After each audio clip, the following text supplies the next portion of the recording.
Welcome back to the Pause Purpose Play podcast with me, your host, Michaela Thomas.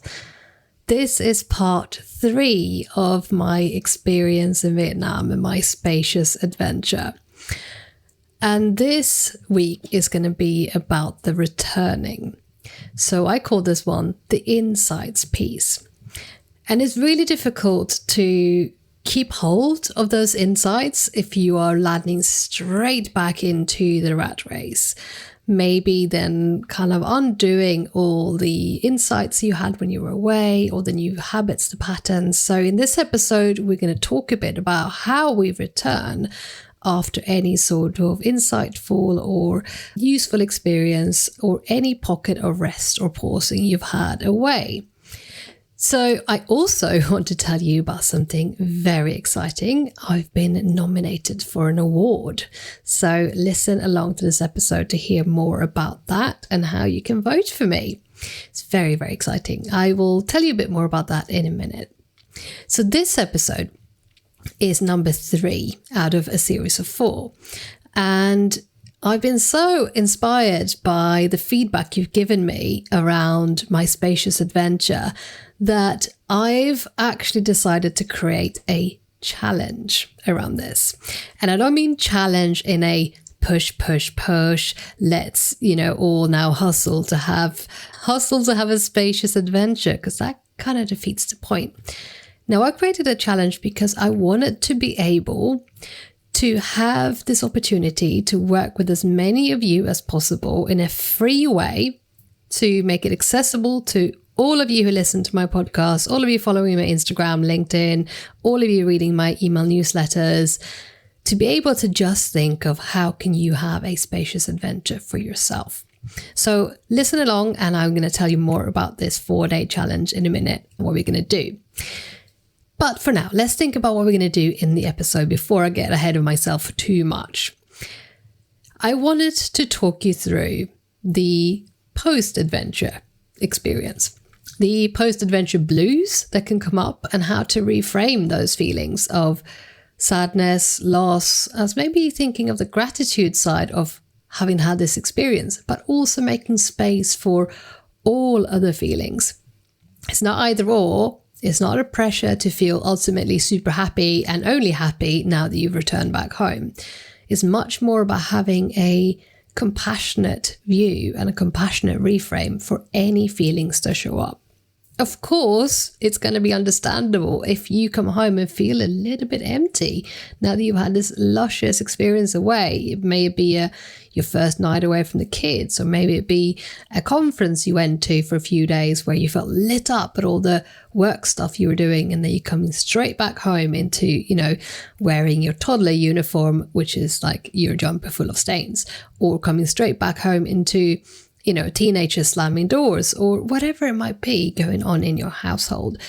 So I just wanted to start with that little compassion permission slip, if you may.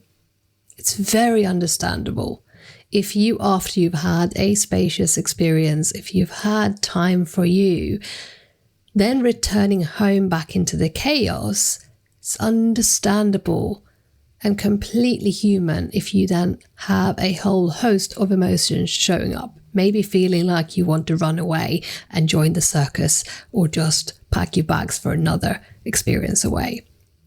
Having those feelings upon return doesn't mean that the trip away was not worthwhile or was wasted. It's a natural and understandable feeling of loss and longing and yearning for something that was good. But if it felt like that all the time, holidays is not really a reality. We can't constantly live as if on holiday, because then we would have to start making money on holiday, and that takes away some of the pressures that are, not there for a holiday. So being clear on that, the holiday time away is obviously going to feel more spacious in some ways, making it clear that it's understandable to feel a sense of loss or sadness when you come back home, and equally making space for the gratitude. Having had that time away on your own spacious adventure can feel really fulfilling and worthwhile. So we're not here for the toxic positivity, like I usually say. We're here for the full picture. We're here for the It's human and normal and real to feel. And whatever you feel when you return home from a few hours away, from a solo walk around the block, from a overnight trip to a conference, from 11 days in Vietnam, whatever you feel, it's okay. Because we do need to name it to tame it. If you don't put words to those feelings and tell yourself how understandable it is that you have those very human feelings, the feelings will linger. So I'm full of these little cliches today, but you need to name it to tame it, and you need to feel it to let your body to move through it, because it's real to feel, and you need to name it to tame it, and what you resist will persist. So if I resist this sense of, actually, I feel really guilty that I have returned home, and although I longed for the kids, I also feel like, oh my God, could I just leave again? If you've had that feeling, that's very normal, right? So whatever you're feeling, it's understandable. So it's about then making sense of that. Compassion essentially has two parts, the sense making and the action taking. So the sense making part is having an insight with clarity, with a caring commitment towards yourself, that it's understandable that I feel this way. No wonder I feel a bit lost or sad or post-holiday blues when I return back home and the kids are giving me a hard time, or I then suddenly have to cook my own meals again and stack the dishwasher. Of course, it's understandable. So that's the sense making. I'm making sense of my feelings. Then the second part of compassion, the action taking, is then much more about, what do I now do with these feelings that I've noticed? What do I do to be kind to myself, to give myself some grace for whatever I'm feeling? That might be as simple as you say it to yourself. You know, it's understandable that I've just walked through the door again. It's utter chaos in here. It's understandable that I might feel like running away. Doesn't mean I'm going to. I can then notice that feeling and not resist it, because then it will persist, and notice it and just allow it to be there. It tends to subside. Paradoxically, when we name it, we tame it. Paradoxically, when you then say to yourself, you know what? Don't be so hard on yourself for that. It's understandable. You've just been away on an amazing adventure where you could dictate exactly everything. You could decide when you got out of bed, what you ate for lunch, dinner, and there was no fussiness. There was nobody who said, I don't want to eat that. And you didn't have to negotiate with anyone about where you would go and when you would get to that place. Of course, then returning back home into demand and responsibility is hard work. So can you hear what I'm doing there? Is that I'm talking to myself with a little bit more kindness rather than a harsh edge to it, which we so often do when we've lived a life full of self-criticism. So instead of beating myself up for whatever I'm feeling on the return after my spacious adventure, I give myself the same kindness I would do for a friend. If she told me that she'd been away or come back into the house and the kids were, being monsters, understandably so, I would not say to her, how dare you feel anything but gratitude for having your kids. I would not say, why are you not happier to see your kids? And why aren't you 100% happy to see your kids? Because why did you even have kids if you're not feeling like you just want to throw yourself at them after you've been away? How very dare you? What a really crappy mum you are. I would never say that to my friend. I would say, oh, I get it. You're jet lagged, you're tired, you've traveled for 12 hours. Of course, it's going to be a bit heavy to come back home. They've missed you and they're letting it all release in front of you. Just put a pizza in the oven, put the TV on, watch a film, snuggle up together and just be. The laundry and all that can wait. Do it later. Just surrender into that. Just be with them and be with yourself. Have an early night, Take it easy for a few days at work afterwards. So that brings me to my next point, which is how I ease back in to work when I've been away, right? Lots of the high-striving, ambitious working women I support would work super late the night before they fly away somewhere or pack the kids in the car or whatever. Before they go on a holiday, they would work super late to get everything done. They would struggle to check their emails while they're away, and they would feel like they have to hit the ground running when they come back home again because they've been away for a week or two or a few days even, and then there's so much to do to catch up on. And I was really conscious that I didn't want to undo my experience of being away and having this respite, having the rest, having the restoration, having the recovery, having the spacious adventure.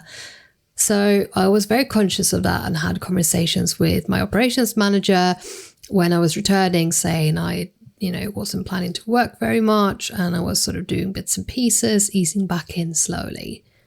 And that is really important as a permission piece as well. Giving yourself the grace to land afterwards, not just land physically with the plane, but land back into your life.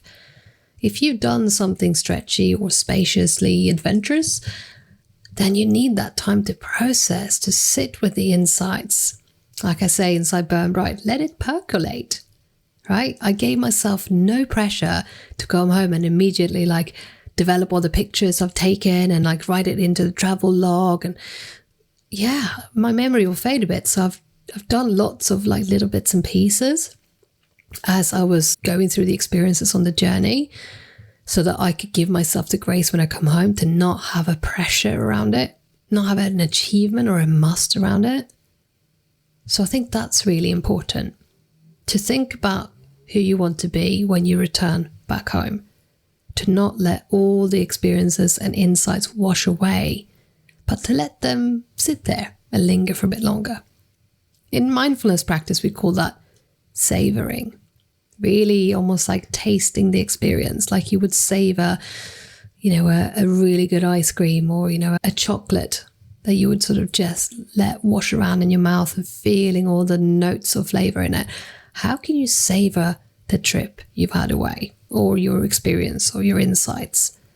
Is it going to be helpful to look back at some of those photos without the pressure to, produce the perfect travel journal, but more as a little bit of post-holiday glow, much like do you see maybe some signs of a tan, or maybe you still find some sand in your suitcase. Are there things you can savor when you come home from a good experience, even if that is you've gone to the yoga class or you've gone out for a coffee with a friend and feel really lit up? How do you savor that when you come home?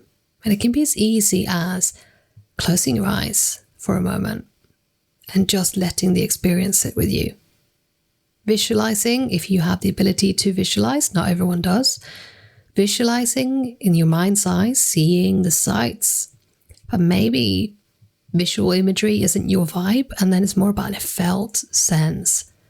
That you sit there feeling the sand through your toes on the beach, that kind of freedom you feel with wind in your hair, watching the ocean roll in. As you can hear, even my voice starts to settle down a bit. I start to speak more slowly because I'm settling into my nervous system. It's like this is kind of nice feeling that we have from our soothing system. Less of the, woohoo, this was amazing, I can't believe all the experiences I had, of the drive system, which is exhilarating, exciting, joyous.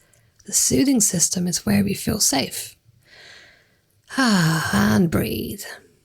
This is why coming home and thinking about making space in your day-to-day life for the same type of feeling is really important. Because you won't necessarily remember all the details of what you did on your trip away, but you will remember how you felt. And that's the bit we want to help you bring back home again with you. What practices can you do at home that will help you feel in a similar way to how you felt when you were away? So yeah, I get it. It's going to be a bit unrealistic for me to endeavor to have sunset yoga practices overlooking rice paddies when I come back home to the rainy UK. It's not really going to work out, is it? But I can make space for having more regular yoga practice. Whenever I step away somewhere and I have an experience, I realize what I need more of. When we go on holiday, when you have the time to put these practices in, how do I keep it when I come home? Like my muse meditation or yoga practice or whatever it is. And I've been really making sure that I've held on to as much as I could.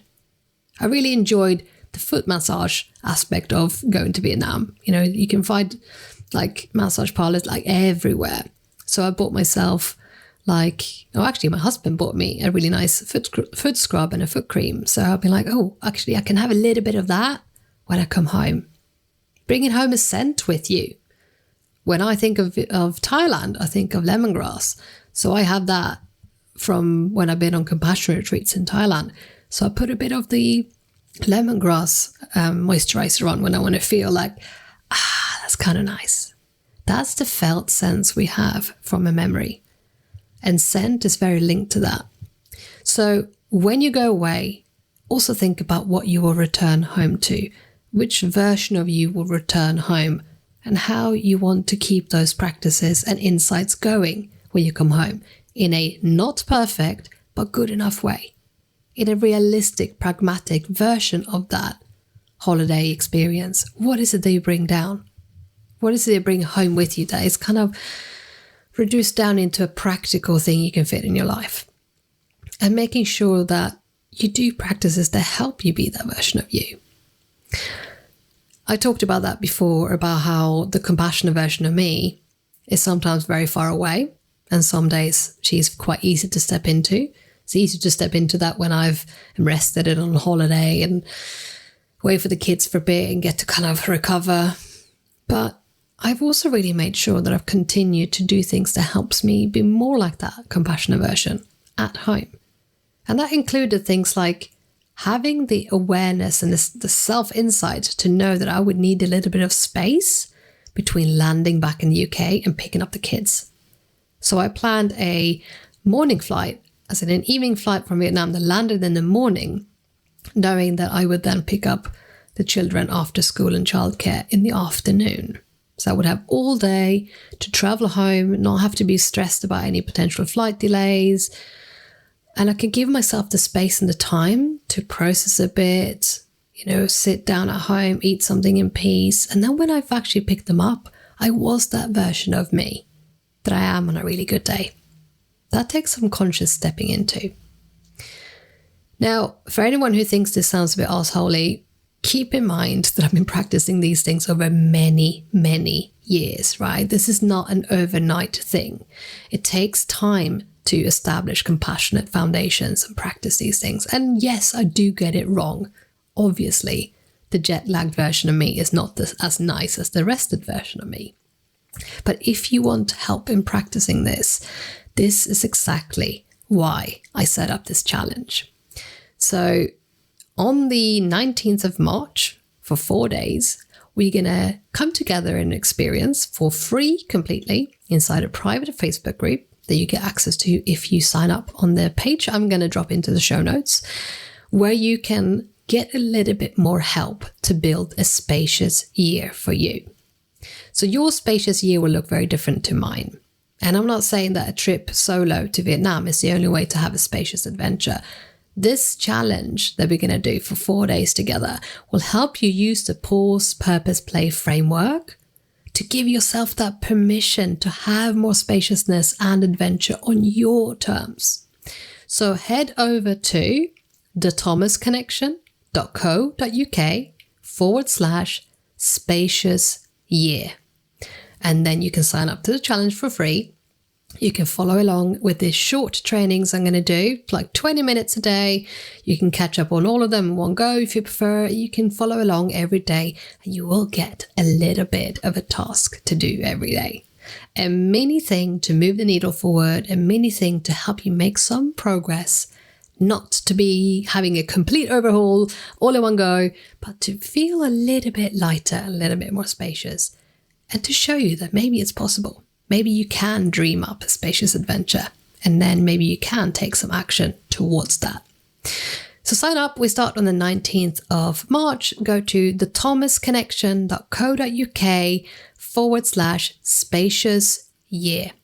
Not space year, spacious year. I'll put it in the show notes so you can make sure you catch the spelling as well.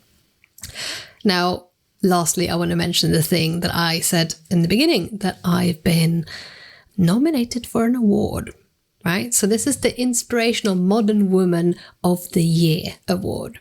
And this is a huge win for me in terms of mental health awareness and neurodiversity, as I am an ADHD diagnosed clinical psychologist specializing in perfectionism, compassion, burnout, and ADHD. To be able to get a platform to talk about that is really, really important. So regardless if I win or not, to be nominated for the work I do, I couldn't be more grateful to the amazing Burn Bright ladies who nominated me. And I also wanted to bring up that it's not ever all or nothing, it's either or. I'm very grateful that I'm being nominated. I feel very proud of my achievements, and it's bringing up exactly the same imposter voices and inner criticism as the clients I support. So thoughts I'm noticing is, I'm not good enough to be nominated, or I'm not as successful as those other businesswomen, or don't boast or be too big for your boots. Just be normal for once. Don't have to be so extra. And you can't ask people to vote for you. It's really conceited. So I noticed these thoughts. And despite being a best-selling author, the host of this top 2% award-winning podcast, and literally saving life, despite that, I noticed these thoughts. Because this is what women do. We hide ourselves and play small because of the pressures placed on us by the patriarchy. This inner critical voice that we have pisses on our parades, quite literally. Even when something great happens, the inner critic can come out and have a field day about it. So I aim to attend these awards and the ceremony. I've got my ticket and I'm going to wear my rainbow-coloured dress. I'm very excited about that because I can then represent the neurodiversity community regardless if I win or not. And I am going to be a little bit extra, but that's kind of my vibe now, isn't it? Other people are probably going to come in, evening gowns from Coast or something, and I'm going to wear a 1950s neurodiversity dress in rainbow colours. And I'm going to do that because I'm allowing myself the permission to be a little bit extra. So please vote and support me in this journey. It's bringing up all the feels for me. The thought of being center of attention makes my skin crawl, and I'm doing it anyway, right? Because next week I'm going to talk all about the courage piece. I'm going to talk to you about courage over confidence and how we need to try things even when we're not sure it's going to work, because otherwise we'll never learn that we are strong enough. So stay tuned for the next and last bit of the Spacious Adventure series, and vote for me on modernwoman.co/award-vote. That's modernwoman.co/award-vote.